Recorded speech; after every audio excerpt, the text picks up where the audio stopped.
Hello everyone, welcome to another draft class recap. My name is Sage Rosenfels. Let's get started. All right, so today we're talking about the Houston Texans.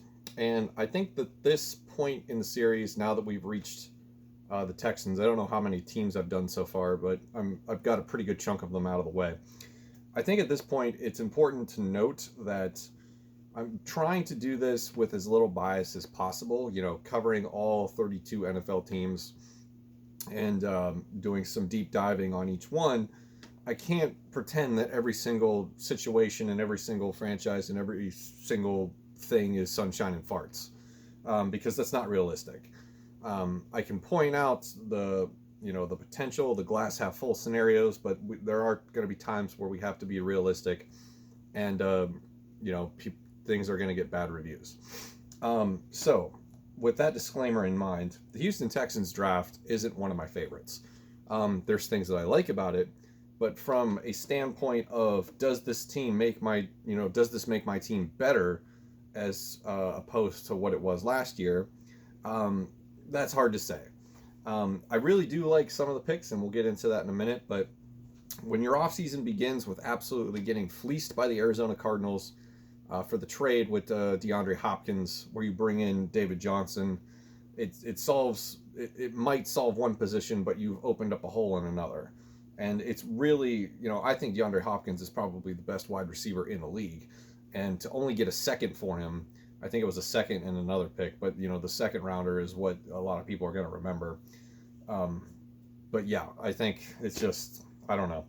I don't know how you don't. I mean, Amari Cooper got traded to Dallas for a first. I mean, come on. And Amari Cooper was 10 times worse at that point in his career than DeAndre Hopkins is currently.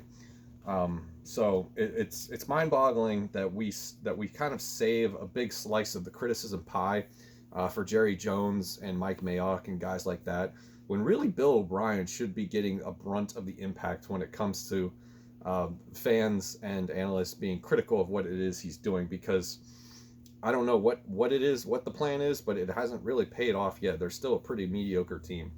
But anyway, we'll talk about more of that. We'll talk about that a lot more once I get into season previews of each team. So let's just talk about the draft for today. And as you can see on the board, not a lot of draft picks. We've only got 5 of them, so this will be pretty quick. Now, they didn't have a first-round pick, but they ended up getting a first-round talent with the first pick that they had, round 2, pick 40, Ross Blacklock, defensive tackle from TCU. He'll definitely fit into this hybrid front 7 that they have, so he'll be able to play multiple positions.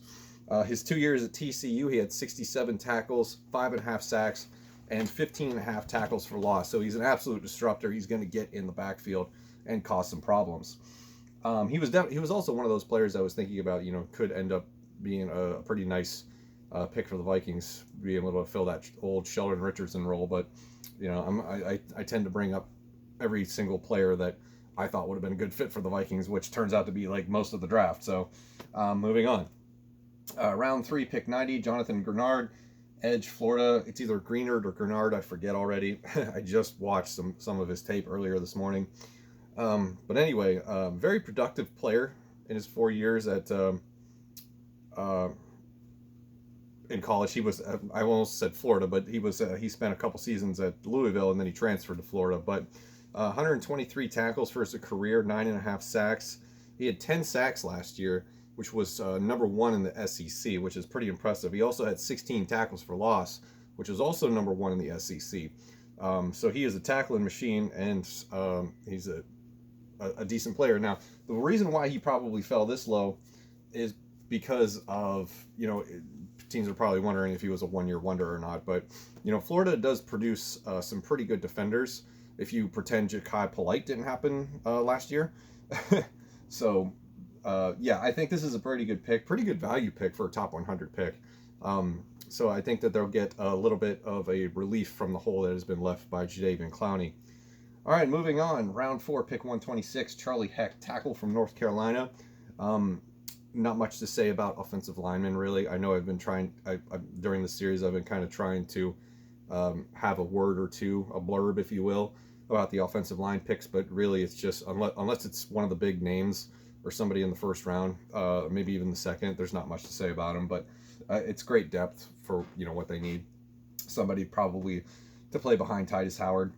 Also in the 4th round, pick 141, John Reed, corner from Penn State. I like this pick. This is this is a kid that could surprise you, but he had 125 tackles for his career at Penn State, 7 interceptions, 26 passes defended, and he's a little bit of a punt return specialist. He had a lot of time doing that early on in his college career, so maybe that's a role he could slide back into as he moves on to the Houston Texans. Oops. Don't bump the tripod. Round 5, pick 171, Isaiah Kultur, wide receiver, Rhode Island. This kid I had to dig for. Not somebody that I knew about until he actually got picked. And believe it or not, the source that I get my stats and info from didn't have him in their database. So I actually had to go old school back to my FCS stomping grounds and pull up some stats on him, which I'm glad I remembered how to do that. Yeah, he had 72 receptions, 1,039 yards, and 8 touchdowns his senior year. Unfortunately, the source that I usually rely on for FCS stats doesn't provide his entire career totals, so we just have to rely on his senior season. So, that is the Houston Texans 2020 NFL Draft in a nutshell. Not much hype, not much spark, not a lot of impact. Well, not a lot. Ross Blacklock will be an immediate impact player, but I think the phrase that I'm looking for is something to describe like a splash pick or something that would light up fans' eyes, and I don't think they really saw that in this draft. Yes, Blacklock, Bernard, Haack, and Reed and Kultur are very good, crucial pieces that Bill O'Brien's going to need to elevate this team to the next level, but I don't know if it is going to get fans all that excited after they have to turn in their DeAndre Hopkins jerseys. So it's just a little food for thought. So that's going to do it for this episode of the Draft Class Recap. Thank you very much for watching. I'll see you in the next one.